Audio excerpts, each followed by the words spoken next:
Сосын мынау қыздарына кредит алдырып, өзі оқып жүрген қыздарына кредит алдырып, төлейтін кезде өзің төле, ер жеттің, бой жеттің ғой деп айтатын аналар, әкелер не жеп ақылды болдыңыздар, мен таң қалам. Айтыңыздаршы. Ол өзі қыз бала, өзі алыста жүр, оның атынан еще кредит алдыңыз, еще оны өзің төле деп, не деген ақылдысыздар? Неге баяғыда ақылды болсаңыздар, неге әке-шешелеріңіз сізге соны жасамады? Мысалға деймін да. Содан соң мына қызының стипендиясын алатын аналаршы, не деген ақылдысыздар? Неге балаңыздан көп ана ол баласынан сұрай алмайды? Себебі бала эгоист келеді, бермейді да. Ол бірінші өзін ойлайды да. Ал мына қыздан стипендиясын алып отыратын, қызын кредитке кіргізіп, қызын өзің төле, бой жеттің деп айтатын аналар, сіздер бір түрлісіздер ма, немесе мышленияларыңыз қалай?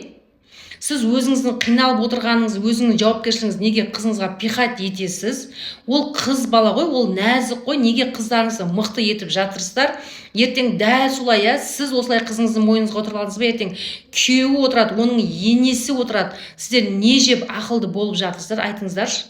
Мен соны оқып таң қаламын, мен қызымның стипендиясын алмақ түгілі, қызымыз қосымша ақша сұрайды, баламнан алады, әпкесінен алады, менен алады, қосымша сұрайды, жетпей жатыр депші.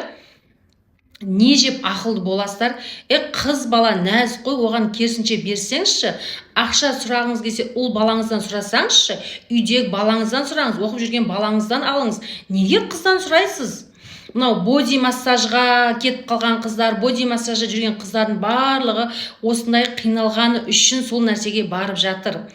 Сыртта қалада оқып, қиналғаннан, мысалға әке-шешесіне айтпай бұзылып қалған, әке-шешесіне айта алмайды, айтса өзіне бәле жабады, сондай қыздардың қаншасы келді маған разборға, самооценкасы түсіп кеткен, қиналып жатқан, мынау әке-шешесіне айтайын десе өзіне, әке-шешесі өзіне бәле жабады, өзің виноватсың, өзің кінәлісің деп та. Бірақ қыз баланы өзі соған жеткізіп жатқанмен жұмысы жоқшы. Енді кішкене түсінсеңіз, мәлі сіз қиналыңыз, өзіңіз кредит алдыңыз ба, өзіңіз төлеңіз, білім болмай жатса оқыңыз.